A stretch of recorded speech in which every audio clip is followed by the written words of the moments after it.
Good morning, it's a Yorkshireman, now living in Wales. I'm back again. Hope you're all well. And what I've got today is a follow-up. I sent an email to all my members of the Senate and one MP, and I asked them what they're going to do with us all. And brief summary, there's a lot of policies going on. I'm not happy with them. So when they've implemented all these different policies, I'm interested to know what they're going to do with us all. Today I've had one reply. The reply is from Mabon, and he's my member of the Senate. Right, so he's replied, so I'll say thank you for replying, Mabon, that's very good. So, quick reminder, I asked them some questions. One was about 20 miles an hour speed limit being imposed, net zero being imposed, more money going to third sector charities, which I don't agree with, and that funded net zero and active travel, a whole range of other things. NHS basically being financially mismanaged and poor decision making, and that means that if you then literally want to look after your health, you have to go private. In addition to that, council tax keeps going up, but our services keep getting poorer, and we have independent alcohol tax. In addition to that, the UK government is also going to start taxing us all. So all this is what I call asset stripping. So I asked him that because none of this, no one's asked us about. They've not said, oh, do you want to vote? How do you feel about it? Okay, I also asked him about removing and controlling independent fuel sources, restricting pet ownership, 15-minute sit-ins, removal of independent travel, and that, when I mean that, I mean like cars and stuff like that, I don't mean push irons, and then controlling the news and free speech and the internet. Okay, now one thing I do need to sort out is, he replied to me, so I really appreciate that. But he did start off with this common theme, and he does it, it's what he genuinely believes, because he says it to me every time. Quote unquote, as you can see, it's in red, as I have said previously, I am not in government. Therefore, I am not in a position to impose many of the things you have raised on anybody. Right, let me start off with some facts here. So, December 2021, as you can see, they had a cooperation agreement with Labour, with Plaid Cymru. So from 2021, if we take at face value what he's saying, he was in power because he was in government. A lot of the things I've covered happened between them 3 years. In addition to that, they might have been started before, but he was still in power in government to basically make a change or listen to what the people said, right? So now, what I think will happen is this I am not in government actually means I'm not the ruling party. And that's what a lot of politicians will be saying to try and distance themselves from being unelectable. Right? For me, they're all unelectable at the moment, and I'll make it clear why. So I go down to the bottom bit, which is about the Senate, and it says here the Welsh Parliament is democratically elected body that represent the interests of Wales and its people. Stop there. It does not represent the interests of its people. 500,000 people on one issue, 20 miles an hour, basically said we don't want it. It didn't get proper representation. Those Welsh people, including myself, were ignored. So that is incorrect. So let me put that to bed. What Mabon I think is saying is quite a nuanced argument. But as I've said to him in a couple of letters, and I might have mentioned this, he can do things I and others can't. He can go, he can stand up, he can vote on issues. Even if he's not in power, he's still in government. Right, moving on from there.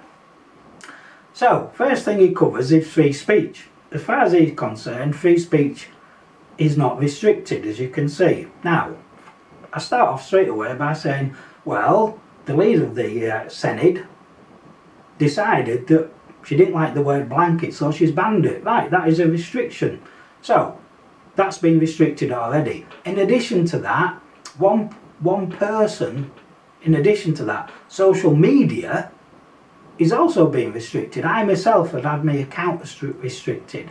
Many people on Facebook, they've had their accounts restricted. Now, Twitter, that's very different. That was restricted, but now the bloke Elon Musk is turning around and saying, not doing that anymore, thanks. and he's not popular. So I'm going to say, Mabon, at that point, totally disagree with you, but thank you for replying to me. Right, removing and controlling independent fuel sources. He lives in a house which is dependent on oil, and he's not aware of anything to remove or control any independent fuel source. Right, we've got a bit of an issue here, because in November 2021, climate change, Wales pledges to stop licensed oil and gas production. Right, okay, so this will be news for him then. Now I knew that was happening because, let's see, I use the internet. And the people on this Wales Net Zero 2025, 2035, they'll be surprised because they're still wanting to do it in by 2035. So either way, something's going to happen. So he's going to wake up one day, try to order some oil, and he's going to be very surprised about it all. Now, I can't think his family and friends will be too pleased with him, because when they say to me, he'll say, I'm not aware of anything. Right. Bit of a surprise for everybody is as I go through documents, something catches my eye. So Sophie Howie, Future Generations Commissioner, and she's been doing this job since 2016. This report, as you can see at the top, 2020. Now then, in 2018, Intergovernmental Panel on Climate Change warned 12 years to save the planet. 12 years, save the planet, 12 years. She then goes on to say, it's now 2020, we only have 10 years left. Right, bit of an update. It's now 2024, we only have 6 years left to save the planet. So, I go back, why are we bothering? What's the point? It's like, huh? What's the point? Come on then.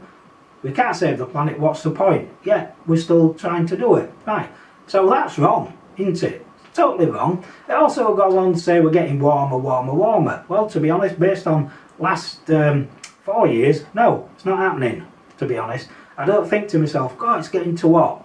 Right, what I think is, good Lord, it's getting a bit more chilly. So, I just had to put that one in there because, again, I don't think that's correct.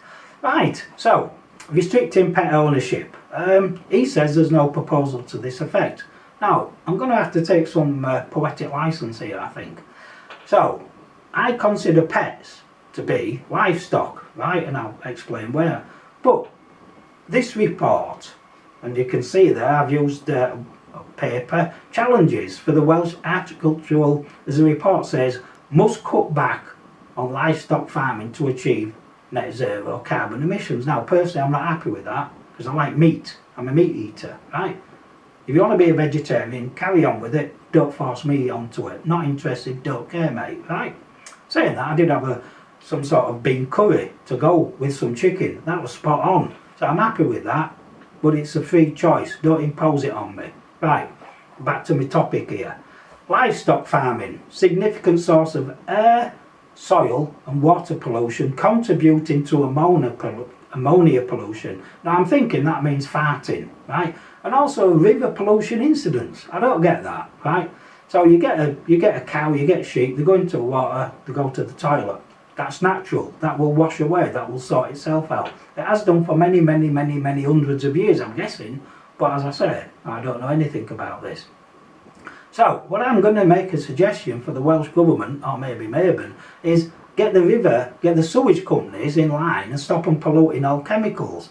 Start for 10. How's that, eh?